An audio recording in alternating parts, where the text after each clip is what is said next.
¿Qué tal? Buenos días. Bienvenidos a el seminario de acuacultura. En esta ocasión, el doctor Marcel Martínez Porchas nos va a dar una presentación muy interesante. El doctor Daniel tuvo una reunión, por lo cual yo voy a estar de moderadora. El doctor Marcel Porchas tiene un doctorado en CICESE. Es investigador del CIAD de Hermosillo desde el 2009, donde desarrolla investigación en líneas relacionadas con el manejo, con el mejoramiento de sistemas acuícolas, biología y fisiología de organismos. Cuenta con alrededor de 200 publicaciones científicas, entre lo que se pueden incluir 4 libros, 2 relacionados con la acuicultura y nutrición acuícola y 2 con redacción científica. En el CIAD imparte materias en el posgrado como biología computacional y redacción científica. El doctor Porchas pertenece al Sistema Nacional de Investigadores y es nivel 3 del SNI. Pues muchas gracias, Marcel, doctor Marcel, por aceptar darnos una pequeña parte de su interesante investigación. Entonces, adelante. Bueno, muchas gracias, pues agradezco la invitación. He preparado una pequeña charla muy resumida, me dijeron alrededor de media hora, entonces si hubiera preguntas o cosas que preguntar, pues, después de la presentación. Voy a apagar un tantito mi cámara, porque ahorita creo que no hay muy buena conexión, al menos para acá. Sí, está bien, perfecto. Sí, sí, sí.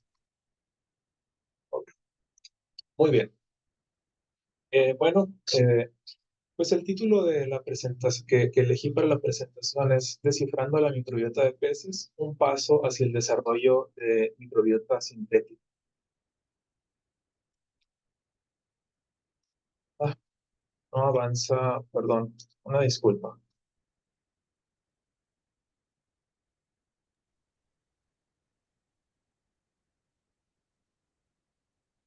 ¿Se ve ahí otra vez bien la presentación? Sí, sí se ven. Ok, disculpa, es que no avanzaba. A ver, vamos a ver la A siguiente. ver si avanza, ya avanza, ¿verdad? Yo nada, sí, ahí está. Sí, ok. Perfecto. Bien. Bueno, ¿qué es la microbiota intestinal? La microbiota intestinal es un conjunto de microorganismos que viven en la cavidad intestinal en una relación de tipo comensal y mutualista. Es importante mencionar que los peces viven en un entorno donde el contacto con microorganismos ocurre de manera constante y de manera un poco más o mucho más en contacto que lo que podríamos esperar en organismos de vida terrestre. La relación que tienen los peces con los microorganismos circundantes puede ser mutualista, simbiótica, antagonista o patógena. Y al igual que en los humanos y otros mamíferos, se ha descubierto que la microbiota intestinal de peces desempeña un papel en el aprovechamiento de nutrientes, la homeostasis metabólica, la defensa contra patógenos e incluso en el desarrollo de los sistemas propios del pez, como el sistema neuronal e inmune. Y bien, aunque el estudio de la microbiota a profundidad cobró fama, por así decirlo, en la última década, en realidad varias de sus funciones se conocen desde hace casi 40 años, casi pegándole al medio siglo. ¿Cómo fue que comenzó a observarse la importancia? Bueno, de varias maneras. Una de ellas es por medio de la observación. Por ejemplo, una de las principales respuestas que se conocen en los estudios de microbiota intestinal utilizando organismos de laboratorio es que aquellos animales experimentales que tienen una, que, que no cuentan con una microbiota eh, intestinal, tienden a consumir más calorías que aquellos que sí la tenían. Entonces, ¿por qué es esto? Bueno, esto se debe principalmente a que la microbiota intestinal provee una capacidad metabólica para degradar polisacáridos, en este caso las amilasas y otras enzimas que son capaces de degradar y hacer aprovechables muchos nutrientes para las ratas. ¿Sí? Hay bacterias, de hecho, en la cavidad intestinal que aún con un genoma que es decenas o en ciertos casos extremos, miles de veces menor al del huésped, cuentan a veces con el doble de genes que codifican para enzimas capaces de degradar carbohidratos. Sin embargo, junto con el paso de los años, junto con el mejoramiento y desarrollo de nuevas técnicas de estudio y monitoreo, se fueron descubriendo más funciones de la microbiota intestinal. Por ejemplo, ya hablamos del metabolismo de nutrientes, pero también existe el metabolismo de xenobióticos. Hay evidencia de que la microbiota es capaz en ocasiones de degradar xenobióticos o contaminantes o sustancias extrañas que entran al organismo o convertirlos en compuestos menos tóxicos. También participa en el desarrollo fisiológico. Aquellos organismos que no tienen una microbiota se desarrollan de una manera a veces más lenta y en otras ocasiones con ciertos defectos en su desarrollo fisiológico, problemas de comportamiento, etcétera. También participa en el mantenimiento de la mucosa intestinal. Es sumamente importante porque la mucosa intestinal es la primera barrera que divide al intestino del medio circundante y es lo que lo protege de patógenos, de organismos extraños. Entonces, la mucosa intestinal es sumamente importante para el buen funcionamiento pues, de este órgano, valga la redundancia del intestino.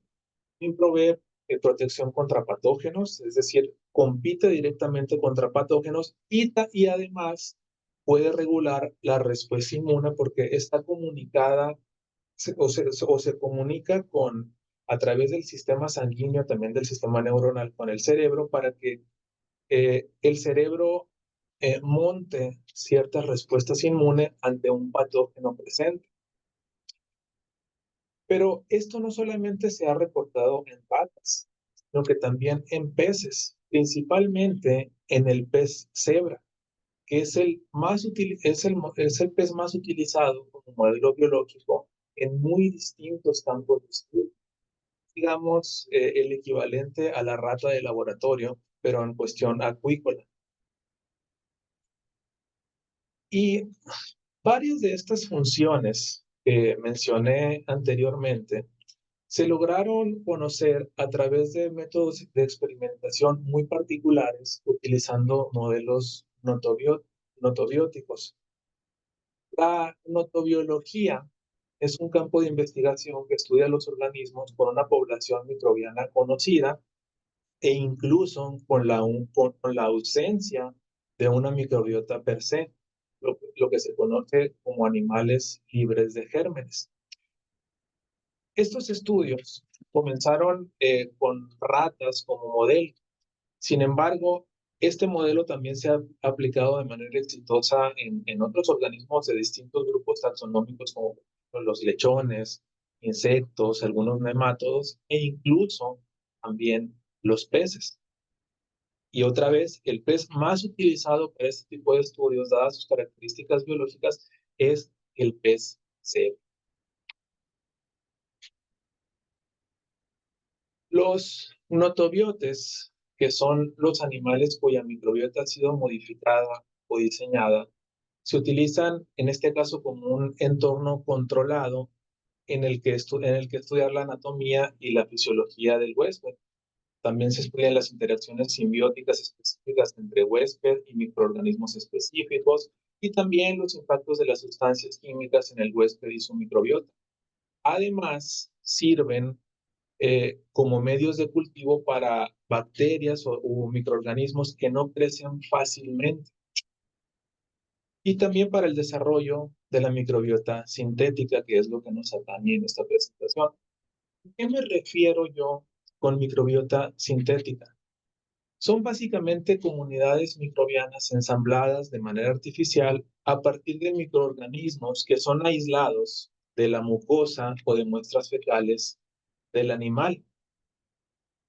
Entonces, la aplicación de modelos animales notobióticos asociados con comunidades sintéticas nos permite abordar la relación causa-efecto entre el huésped y la microbiota intestinal.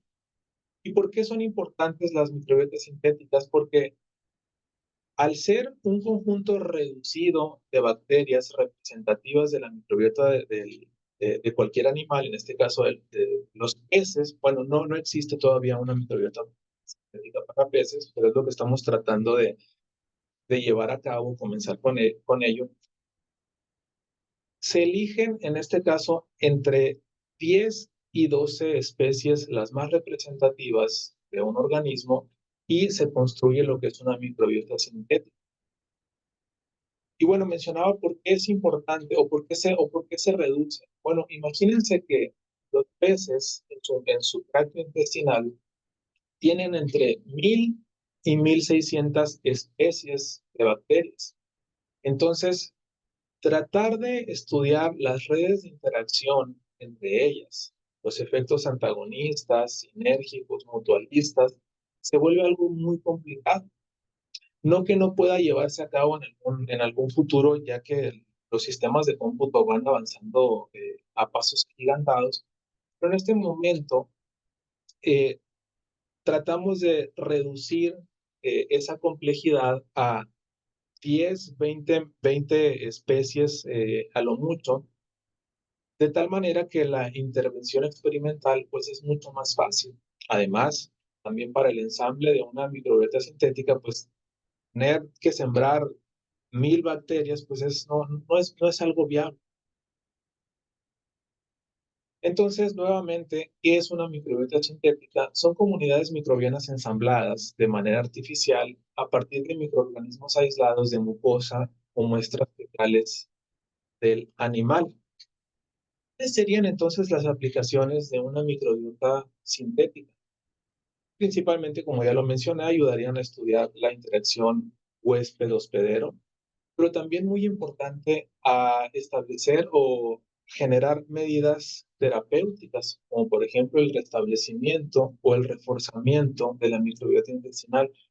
¿Por qué esto es importante? Bueno, resulta que cuando los organismos enferman o cuando son sometidos a un régimen de antibióticos o cuando las condiciones ambientales cambian, muchas veces esto provoca una disbiosis. ¿Qué es la disbiosis? Son cambios perjudiciales en la microbiota intestinal.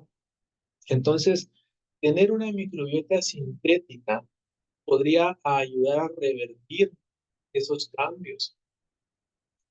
También se han utilizado las microbiotas sintéticas como simuladores de la microbiota humana. ¿Para qué? Para irla comprendiendo mejor.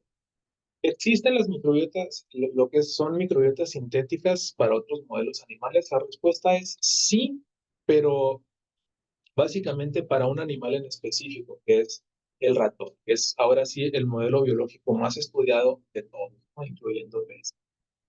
Y existe lo que se llama oligomouse microbiota 12, que es un ejemplo de un consorcio sintético de 12, solamente 12 especies de bacterias, y este fue creado hace aproximadamente una década para facilitar la investigación del microbioma funcional en modelos de ratón. ¿Qué características tiene esta microbiota y debe de tener cualquier otra que vaya a ser desarrollada? Bueno, es que tiene una diversidad filogenética de acuerdo al perfil que se ha observado también en el ratón. No es una diversidad nomás porque sí. Hay un acceso a secuencias genómicas, es decir, todos los genomas de estas 12 bacterias ya están completamente secuenciados, están completamente anotados. Esta microbiota sintética presenta una rápida colonización, es decir, no va lento, como a veces algunas bacterias pueden ser de lento crecimiento. Estas no, estas rápidamente crecen en el intestino y lo colonizan. Presenta estabilidad por largos periodos, es transferida entre generaciones, muy importante, y es proveniente de una colección, es decir, ya se tienen, ya se tiene un catálogo de estas bacterias y, y forman parte entonces de una colección, y finalmente son de fácil cultivo y de rápido crecimiento. Por ejemplo, este tipo de microbiota se ha utilizado con propósitos terapéuticos en modelos murinos con muy buenos resultados. Por ejemplo, se ha monitoreado la microbiota en ratas antes de los antibióticos. Después de los antibióticos, la microbiota o gran parte de la microbiota es barrida. Entonces, ¿esto qué hace? Hace que aquellas bacterias que no son eliminadas por el antibiótico, pues queden solas en el intestino. Permítanme un lenguaje burdo. Entonces queden solas, no tengan competencia y comiencen a proliferar. Entonces, esto conlleva una pérdida de diversidad y una pérdida de funciones. Y más aún, si muchos organismos cuando no tienen competencia se comportan como patógenos. Entonces, estos son los riesgos también del uso de antibióticos. Afortunadamente, parece que se ha logrado revertir este efecto utilizando microbiota sintética. Entonces, la microbiota intestinal recupera y pues todo vuelve a la normalidad. Sin embargo, las comunidades bacterianas sintéticas para peces no se han desarrollado o no tienen el mismo nivel de estandarización que otros modelos animales con características biológicas valiosas. Por ejemplo, otra vez volvemos al ejemplo del cebra. Es necesario el desarrollo de comunidades microbianas sintéticas o este tipo de sincronizaciones para poder seguir estudiando la microbiota en peces. Lo más que se ha realizado es el aislamiento e identificación de bacterias cultivables, lo que puede llegar a ser un primer paso. Entonces, ahí a la derecha, lo que vemos en la presentación son aquellas bacterias que se han aislado y cultivado del pez cebra. Sin embargo, sabemos que en los medios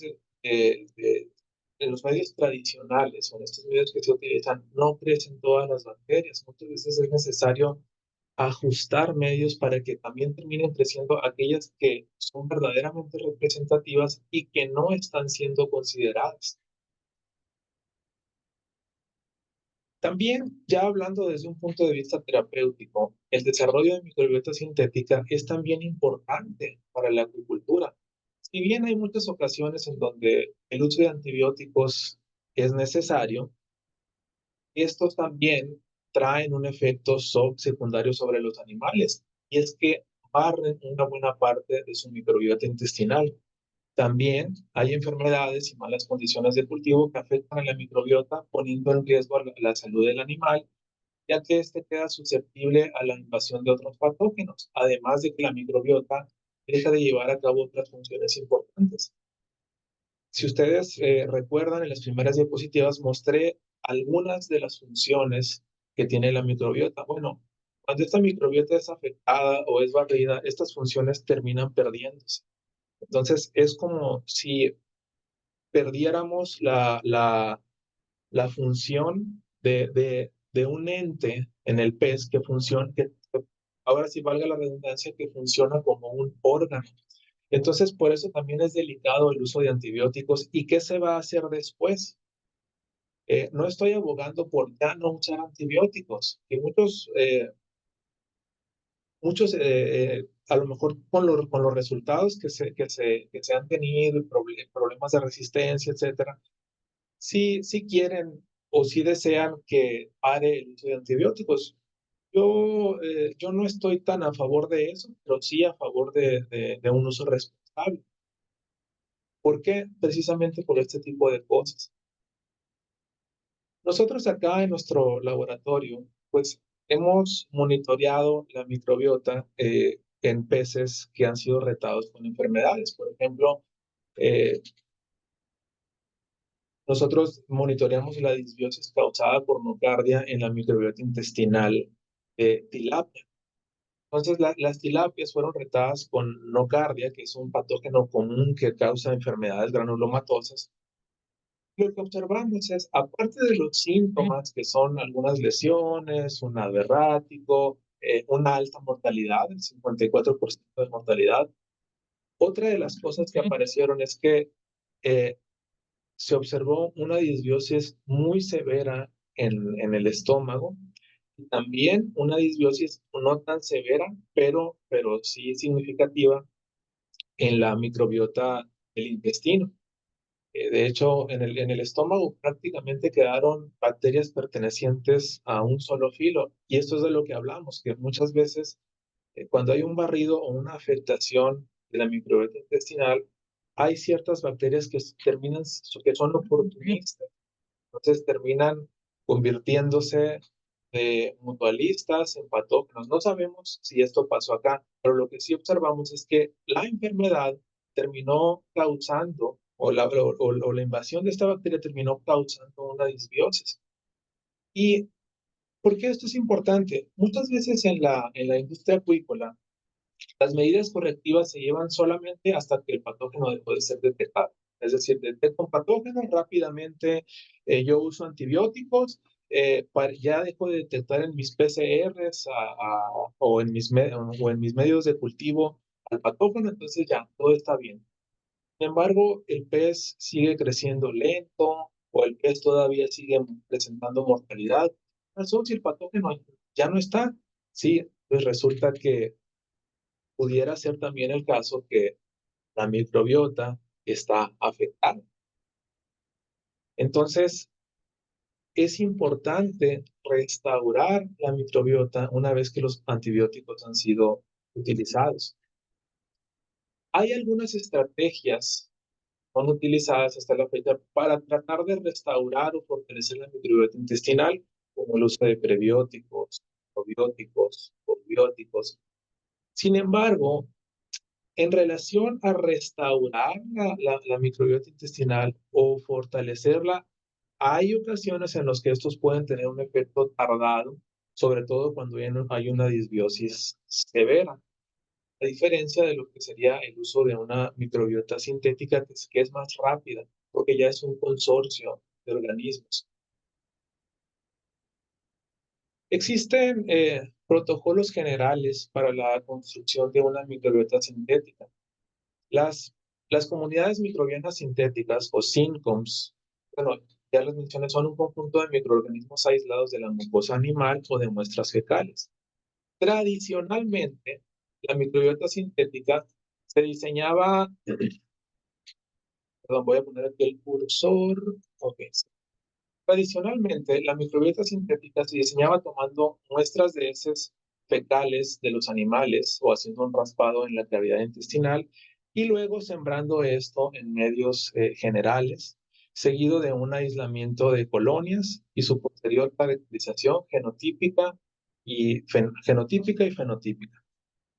Entonces después venían una serie de pruebas con las más abundantes y en distintas combinaciones, modelos natobióticos, hasta que se encuentra una configuración que cumpla con las características ya mencionadas, que son diversidad filogenética, acceso a secuencias genómicas, rápida colonización, estabilidad por periodos largos, que se transfieren entre generaciones y que sean de fácil cultivo y crecimiento.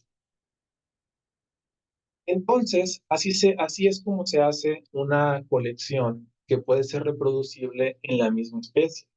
Sin embargo, nosotros estamos proponiendo un paso previo, una modificación en este punto. Después de que, sí, sería antes de hacer cultivos, etcétera, nosotros proponemos una aproximación más. ¿Cuál es esta? Es llevar a cabo metaanálisis para definir la microbiota intestinal. A diferencia de hace 10, 15 años, la información con la que se cuenta sobre las comunidades microbianas que subsisten en la cavidad intestinal de una gran cantidad de animales, sobre todo de interés biológico y comercial, ahora la información hoy es mucha, es lo que quiero decir. Y esta información es muy valiosa, pues se pueden obtener perfiles microbianos y patrones y hacer muchos tipos de análisis jugando con las variables. Entonces, nosotros creemos que este tipo de información puede ayudar no solo a definir la microbiota de especies de interés acuícola, sino a construir microbiotas sintéticas con fines terapéuticos y de investigación. ¿Qué consisten los metaanálisis? Básicamente en recabar toda la información que existe en las bases de datos sobre la microbiota de, del organismo de interés, ordenar esa información, discriminar aquella que no cumple con los criterios que nosotros hemos establecido y ahora sí, pues por medio de un análisis de cómputo, un análisis informático, tratar de establecer lo que son perfiles esperados de la microbiota. Y de esta manera vamos a tener una idea de qué bacterias pueden llegar a ser compatibles con los peces, con los peces que nosotros querramos. Puede ser la tilapia, puede ser el pez cebra, puede ser el salmón, etc. Esta, esta desde nuestro punto de vista, es una información que haría falta para terminar de construir este tipo de microbiotas sintéticas. Y nosotros lo hemos comenzado a hacer, por ejemplo, en el caso del cebra. Nosotros hemos comenzado a trabajar con el tema del metaanálisis para comenzar a descifrar la microbiota intestinal en dos especies. El pez cebra, que como ya dije es una especie que es muy importante como modelo biológico, y también en la tilapia porque aunque se ha llegado a utilizar ciertamente como modelo biológico, actualmente tiene más valor en el mercado acuícola. ¿Qué hemos observado nosotros? Bueno, en este metaanálisis, que fue un trabajo relativamente pequeño, nosotros dividimos a los organismos en diferentes estadios. Aquellos organismos que no hubieran estado sujetos a tratamiento alguno de antibióticos, de dietas, etcétera, aunque sabemos que cada experimento varía y tiene sus condiciones, pero nosotros tratamos de eliminar lo más posible las variables. Nos encontramos que para el pez cebra, durante la fase larvaria, la microbiota bacteriana se compone solamente de un filo, ¿sí? Proteobacterias. ¿Por qué? Pues porque las bacterias apenas están comenzando a colonizar el organismo, etc. Ya avanzados a la fase juvenil, se detectan tres filos preponderantes que son proteobacteria, fusobacteria y bacteroidota. En la fase adulta de la microbiota, resulta que ya encontramos solamente bacterias pertenecientes a dos filos. No que no haya otros, pero mayoritariamente, como ustedes pueden ver ahí en la gráfica, son dos filos. Proteobacteria y fusobacteria.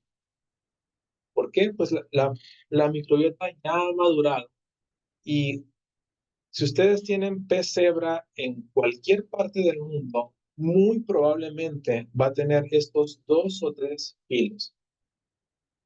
Y después, cuando nos fuimos a lo que más nos interesaba, que eran los géneros detectados según la etapa del desarrollo, observamos información interesante. Entonces, analizando toda la información disponible hasta inicios de este año 2024 sobre la microbiota del pez cebra, podemos comenzar a ver patrones de géneros de bacterias que se repiten y son predominantes en la especie. En este caso, entonces esto, perdón, nos da información no solamente sobre lo que es una microbiota intestinal sana en un pez, sino que también nos puede ir dando una idea sobre el tipo de medios que usar para obtener aquellas bacterias que son cultivables. Muchas veces decimos, no, es que esto es lo que es cultivable. Sí, en ese medio. Pero tienes otras bacterias que podrían ser cultivadas en otros medios o en algunos medios que podrían llegar a modificarse. Y de esta manera comenzar la construcción o el ensamble de una microbiota con potencial, pero que candidatos a formar parte de una microbiota sintética, perdón. Otra cosa que vemos es que hay algunas bacterias cultivables que ya se habían reportado en el estudio previo que les dije, pero que no aparecen en el metaanálisis. Esto significa que que posiblemente son miembros minoritarios de la microbiota, que sí se les puede encontrar en el pez cebra, pero que solamente presentan un buen crecimiento en medios de cultivo, que es una cosa muy distinta. Por eso nosotros enfatizamos el uso de metaanálisis para poder establecer mejores microbiotas sintéticas. También hemos comenzado a explorar la microbiota de otras especies de interés comercial, como el de la tilapia, algunas redes de interacción, y más o menos sabemos qué perfil esperar para el caso de la tilapia. Este estudio lo estamos llevando a cabo un poquito más a profundidad. Eh, pero bueno, eh, mencionando qué seguiría. Bueno, ahora sí, desarrollar modelos notobióticos. ¿Cómo es un modelo notobiótico?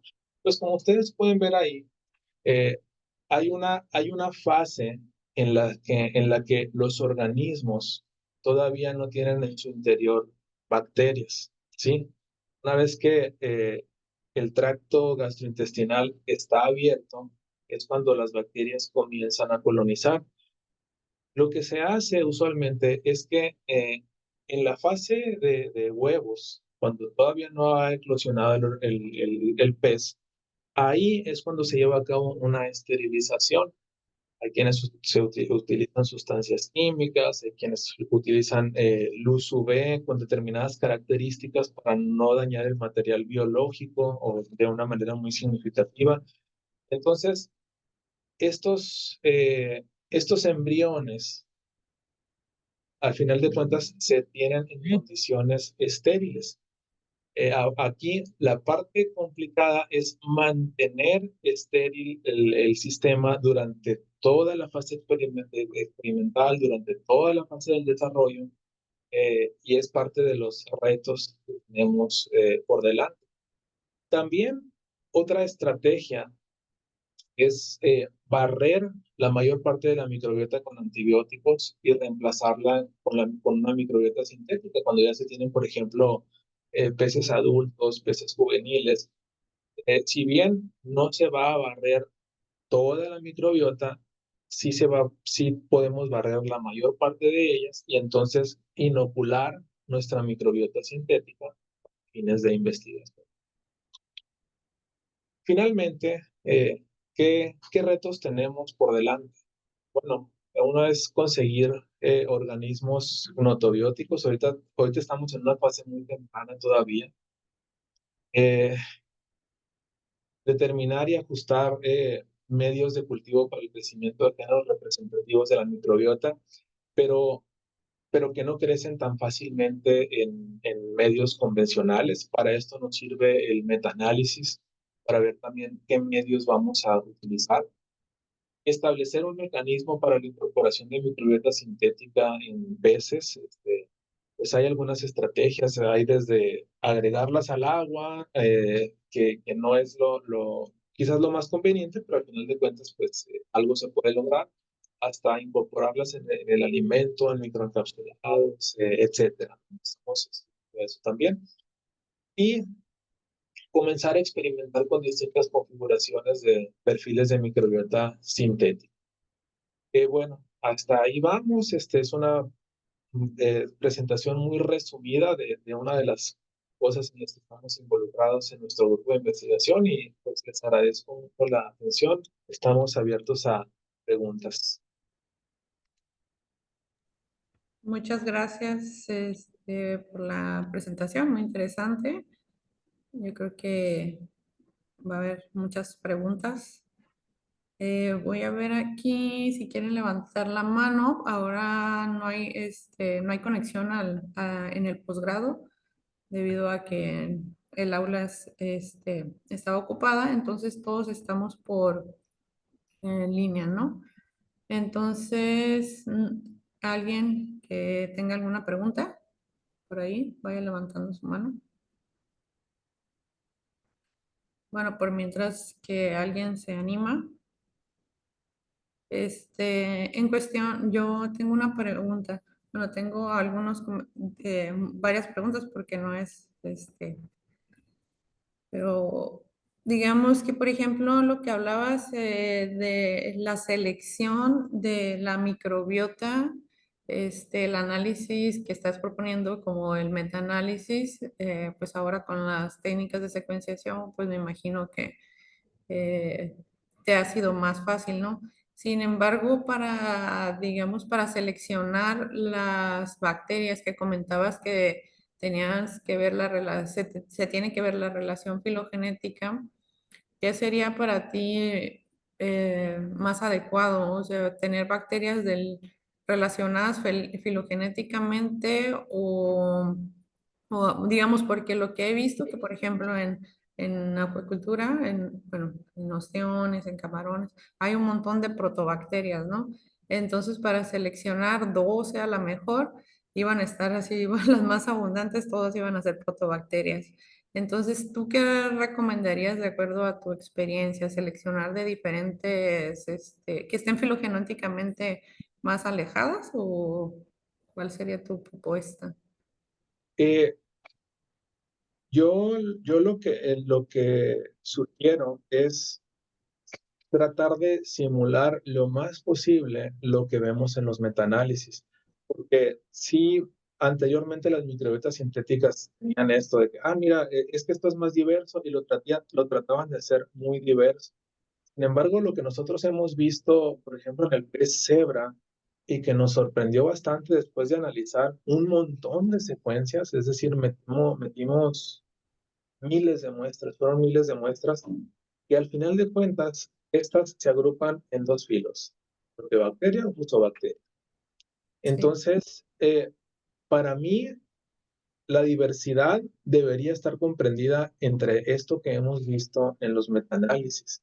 Es decir, me pueden crecer estafilococcus, ¿no? Y crecen bastante bien, según hemos visto en otros estudios, pero, pero al final de cuentas, ¿es representativo este estafilococcus?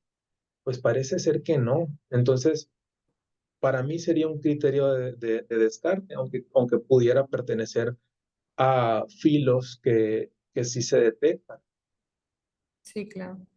Entonces, básicamente, por eso nosotros es que estamos proponiendo la parte de los metaanálisis, porque estos te revelan con mayor claridad qué está ahí y en qué proporciones. No son perfectos, pero creo que al menos son más precisos que simplemente tomar una muestra, sembrar y a ver qué crece. ¿Por qué? Porque ya estamos dirigiendo la evidencia y estamos filtrando algunas bacterias que no deberían estar ahí y tratando de incorporar algunas que a lo mejor no hemos encontrado el medio, pero que estamos viendo que son una parte muy importante. Sí, claro. Anaís, a ver, tiene un comentario. Dice, hola, me gustó mucho su presentación. En el caso de usar consorcios de diferente naturaleza, como bacterias, levaduras y fagus, buscando lo mismo de la diversidad, ¿es recomendable? Mira, eh, Ujú. ahorita sí, la parte eucariota que, que incluye pues las levaduras, está muy abandonada, ¿no? ¿Por qué? Porque pues como casi entre el 95 y el 98% son procariotas, son bacterias, son arqueas, esta parte está muy abandonada. Sin embargo, nosotros hemos estado también tratando de incorporar esta parte de los microorganismos eucariotas, las levaduras, los hongos, porque también parece ser que ejercen una función importante. Ahora, en cuestiones de diversidad, fíjate que no es tan importante la diversidad hasta donde hemos visto en la parte eucariota. ¿Por qué?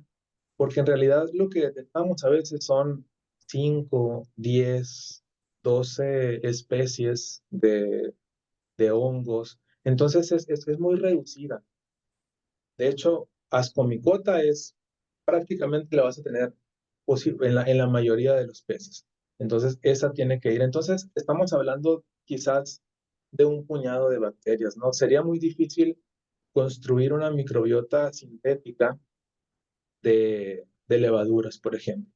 En realidad, son muy poquitas las que tiene y en diversidad también, las que tiene un pez.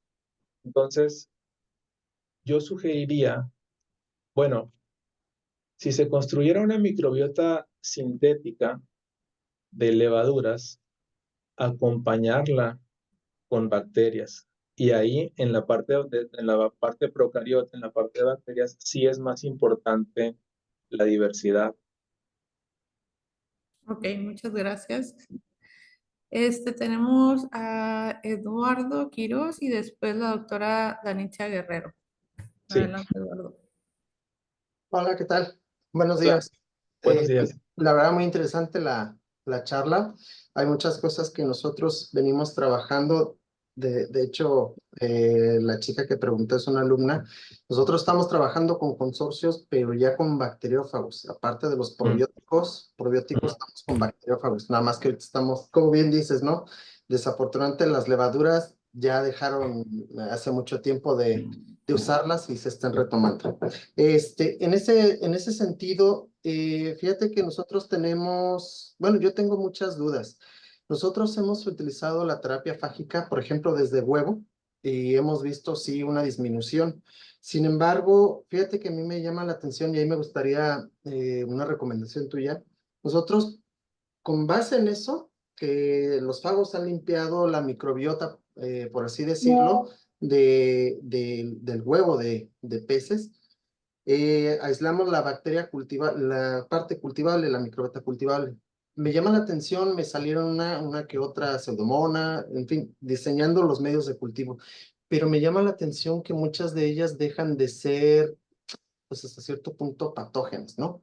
Es decir, cambia el rol, ha llegado a cambiar el rol. Cuando no usamos terapia, la bacteria sigue cumpliendo su función y es de las que no queremos volver a ver en los cultivos, ¿no? Pero cuando le tenemos un poco o trabajamos un poco la terapia fágica, cambia. Yo lo entiendo porque estás cambiando un poco el nicho, ¿no? Deja de ser, en ese caso, la bacteria deja de preocuparse por exclusión competitiva, por competencia, por nutrientes y muchas cosas más. Entonces, en este caso, ¿qué es lo que se podría hacer? ¿De qué manera podríamos evaluar este tipo de cambios de microbiota? Pues patógena nociva que, que vira, ¿no? A otro tipo de cambio, no sé. ¿Ahí qué nos puedes recomendar? Pues muy interesante el trabajo que mencionas. Y sí, definitivamente que las condiciones cambian, ¿no? O sea, todos al final de cuentas tenemos patógenos, ¿no? O sea, si éramos la microbiota de todos, tendríamos patógenos que nos podrían aniquilar en cualquier momento. ¿Por qué no lo hacen? Pues porque están en esta relación simbiótica, mutualista con el resto de la comunidad. Lo que yo Lo que yo he visto muchas veces para tratar de elucidar este tipo de comportamientos y ver es, eh, llevar a cabo estudios ya in vitro, ¿no? Aislando esas bacterias de interés y poniéndolas en presencia de aquello que las hace, de aquello que creemos que está cambiando su comportamiento, ¿no? Por ejemplo, muchas veces tenemos tres microorganismos, ¿no? Y esos tres microorganismos parece ser que conviven pues en armonía, etcétera. Cuando se va uno, de repente los otros dos empiezan a atacar. Entonces, o sea, parece ser como que ese tercero es el que crea las condiciones para que todos convivan. Entonces, ese es el tipo quizás tratar de aislar ese organismo que ustedes están viendo que cambia su función y ver qué pasa in vitro cuando es expuesto, ver su respuesta cuando es expuesto pues, a los cuadros que ustedes tienen. Podría ser por ahí, porque también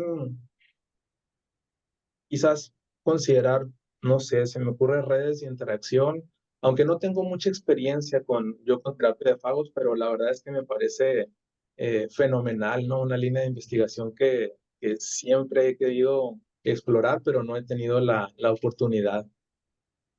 Pues créeme. Y de hecho ahorita estamos trabajando con Pesebra, un postdoc está precisamente, bueno, estamos metiendo el fago a través de la microalga. El fago generó cambios benéficos muy importantes en la microalga que esperemos que le genere un beneficio al pesebra y pues vamos platicándolo porque la verdad, pasar de eubiosis a disbiosis es un mundo. O sea, Sí. lo que nosotros hacemos al destruir la eubiosis, pues es algo interesante, ¿no? Y pues bueno, pues si gustas, lo platicamos porque tenemos varias cosas con peces y fagos. Y te digo, van saliendo cada vez más. De hecho, lo hemos tratado desde huevo hasta juvenil, ¿no? Ya adulto no lo hemos tratado, pero sí hemos visto cambios en microbiota, en cómo se comporta ya la microbiota como tal. Pues a veces es buena, a veces es mala. Pero sí, son cambios que llaman mucho la atención y nos obliga constantemente a estar modificando los medios de cultivo, ¿no? Entonces, sí es interesante y pues vamos platicándolo si gustas. Sí, claro que sí, muy, muy interesante lo que hacen ustedes y encantados de poder ver alguna posibilidad de colaboración. Bueno, te mando un correo y platicamos. Seguro, Hasta gracias. luego. Gracias. Ok, adelante, doctora Danitza Guerrero. Sí, buenos días. ¿Sí me escuchan bien? Sí, buenos días. Muchas gracias por tu plática sobre la composición de la microbiota. Es sumamente importante precisamente para la situación de los desarrollos intestinales, ¿no? Sobre todo, y de ver pues la aceptación de muchos alimentos inertes. Me llama mucho la atención, tú estás trabajando con animales, bueno, especies que son dulceacuícolas. No Sí. sé si ustedes han visto o han contrastado cuál es esta composición en el caso de peces marinos. En el caso de peces marinos tenemos la gran diferencia con los peces de agua dulce, que no aceptan inmediatamente el alimento inerte, es decir, la composición en la que tú tienes que trabajar, pues es un cultivo de zooplancton, de fitoplancton, para que estos animales pues empiecen a desarrollar el intestino como tal. Me imagino que la microbiota debe de ser muy diferente en ciertas condiciones de agua marina a las de agua dulce. Entonces, ¿cómo trabajarías tú estos métodos que estás diciendo en cultivos ya, por ejemplo, marinos? ¿Habría diferencias? ¿No habría diferencias? Lo que nosotros hemos observado es que los, los, los peces, tanto marinos como dulceacuícolas, prácticamente o interesantemente tienen los mismos filos, que son Proteobacteria, Fusobacteria, por ahí Actinobacteria, Bacteroidetes, o sea, más o menos oscilan entre los mismos filos. Ya lo que cambia, aunque ahorita no tengo exactamente el dato, ya lo que cambia pues son niveles taxonómicos más específicos, ¿no? Como especies, géneros. ¿Qué, ¿Qué cambiaría? En realidad, yo creo que, bueno, al menos si la pregunta sería para desarrollar microbiota sintética, En perdón, es que efecto, estabas, en efecto. ajá, sí, para desarrollar microbiota sintética, yo creo que sería la misma estrategia, ¿no? Porque ciertamente de donde aislamos estas bacterias, pues son del intestino, ¿no? Del intestino de los peces, de las heces. A mí no me gusta tanto aislar de heces porque trae lo que es mucha microbiota transitoria, pero pues aislamos de la mucosa del pez y al final de cuentas va a crecer y nosotros ya con los metaanálisis vamos a tratar de dirigir dirigir los medios de cultivo hacia condiciones en donde crezca aquello que estamos viendo. En este caso será un pez marino, entonces, pero va a crecer en esas condiciones. El punto acá, perdón que te interrumpa, tienes una batería de microorganismos en el caso de los cultivos marinos que es necesario considerar. Es decir, tú tienes que establecer tu cultivo desde agregar microalga, copépodos, rotíferos y ya artemia y mucho, mucho, mucho después empieza el alimento inerte. Entonces, toda esa batería, pues me imagino que va a venir incorporada con su propia microbiota. Sí. Es decir, ¿cómo puedes discernir en un momento dado cuáles son las benéficas o cuáles son las no benéficas en caso de plantear una microbiota artificial? Eso todavía es un reto, ¿no? Por lo que comentas, la alta dependencia de alimento natural de las especies marinas, porque entonces lo que se ha planteado es que todas estas partes, todas estas alimentos naturales se produzcan bajo condiciones de igual manera, que sean prácticamente estériles, lo cual es muy difícil. Por eso se plantea también el uso de antibióticos que puedan barrer con la mayor parte de la microbiota intestinal y luego probarla. No es lo más adecuado, pero ciertamente desarrollar un modelo notobiótico en organismos marinos es una cosa más complicada, mucho más complicada. Muchísimas gracias. Muy interesante. A ti. Gracias. ¿Alguien más que tenga algún comentario, duda o que quiera contactar al doctor? Bueno, por ahí tienen también sus datos. Yo creo que ya no hay nadie que tenga ninguna duda, o un comentario. Entonces, yo la única cosa que quería, preguntar, finalmente, algo rapidito nada más, es que, digamos que esto que están haciendo de los consorcios, bueno, no sé cómo le llaman, más bien estos consorcios sintéticos o algo así. Yo me imaginaba que era más así como la construcción de genomas y todo eso, pero veo que es Sí. pues bacterias, ¿no? Selección de bacterias. Una Y selección. esto yo lo siento, pero no lo sé. A ver, tú coméntanos que está más dirigido a, bueno, conocer la microbiota y utilizarla justo después de algunos momentos. Digo, yo lo que vi más notorio fue cuando utilizan antibióticos. No sé si sea así el objetivo o cuál sea el objetivo más interesante que tú consideras. Mira, o sea, ahorita primero el campo de oportunidad es desarrollar primeramente una microbiota sintética, porque ya una vez que la tienes, te sirve para muchas cosas, entre ellos la investigación, o sea, la investigación básica. Tú puedes muchas veces comenzar a sustituir, a jugar con esa diversidad. Y también es que son diferentes campos, pues uno es la generación de ciencia, de conocimiento básico, y la otra es lo que viene siendo ya pues las aplicaciones prácticas, ¿no? Las aplicaciones biotecnológicas.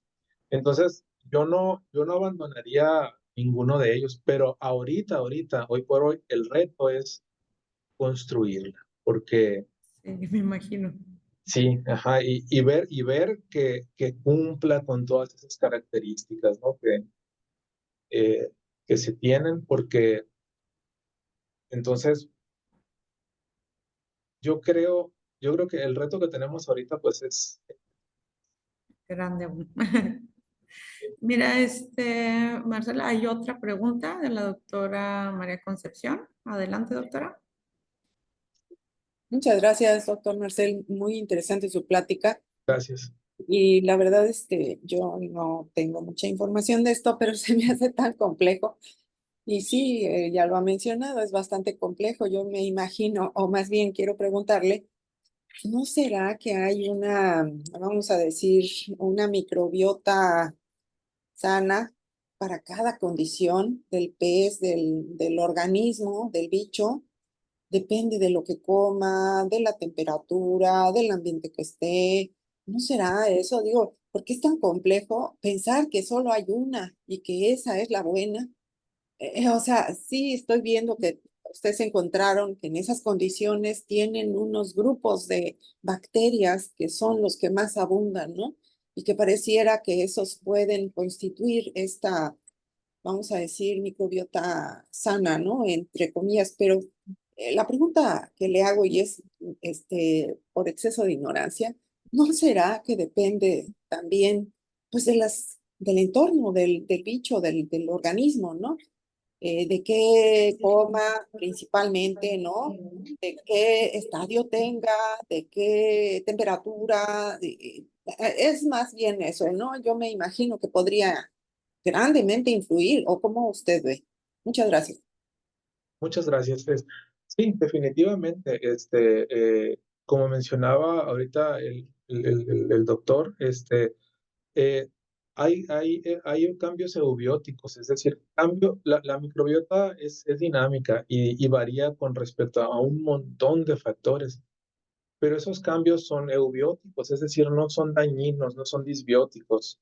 Entonces, sí, definitivamente, si usted usa probióticos, si usted usa un tipo de alimentos, si usted tiene ciertas condiciones de cultivo, usted va a tener cambios en esa microbiota. Ahora, lo que se busca con la microbiota sintética es llevar a cabo una microbiota que sea compatible con la especie, ¿no? Entonces, por eso se hacen los metaanálisis de decir, bueno, si esta especie en estas condiciones determinadas donde no está recibiendo un antibiótico, no está recibiendo probióticos, este alimento, sino más o menos en unas condiciones normales de cultivo, o qué patrones esperaría ver yo. Y pues como usted puede ver, se repiten los patrones, pero por ejemplo también en este estudio de tilapia, a ver si me deja presentar, ahí.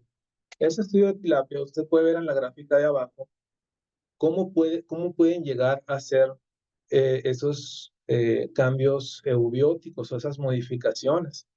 Y hay algunos que son muy grandes, ¿no? Entonces nosotros lo que evaluamos fue la plasticidad de esa microbiota cuando los organismos fueron expuestos a probióticos, a prebióticos, incluso a biofloc, y usted ve que eso varía. Entonces, usted puede esperar, por ejemplo, ver actinobacteria desde muy altos porcentajes hasta porcentajes relativamente bajos. Las proteobacterias varían de tanto a tanto, etcétera, pero lo que usted puede ver son patrones. Entonces, esto nos ayuda a ver qué es compatible con la especie. No sé si he dado respuesta a la pregunta. Sí, como que es un intervalo, ¿no? En cada grupo que puede tener Exacto. variaciones, pero como que se repite y eso nos hace pensar que esa es la buena, ¿no? O esos Sí, porcentajes o relaciones, ¿no? Pero sí creo que puede ser eso, ¿eh? Muchas gracias, muy amable. gracias. Muchas gracias. Muchas gracias, Marcel, por tu charla. Ya vamos a dar por terminado porque justo a las 10 se termina y los chicos, los estudiantes tienen clase. Pues no me queda más que agradecerte a nombre pues, del CIBNOR, de la academia, de Daniel, que por ahí vamos a subir la grabación. Ahorita la voy a detener y si la quieres compartir, yo le comento a Daniel, ¿no? Y pues también Excelente. felicitarte por tu trayectoria, que es impresionante, ¿no? Todo lo que has escrito y lo que has avanzado. Pues muchísimas gracias y pues todas las personas que no te conocían y ahora los estudiantes y nuevos investigadores que estamos por acá, pues estas son las oportunidades para hacer colaboraciones también, ¿no? Pues Sí, no, al muchísimas contrario. gracias. Muchas gracias a todos ustedes, y pues un saludo a todos. Gracias, voy a detener la grabación.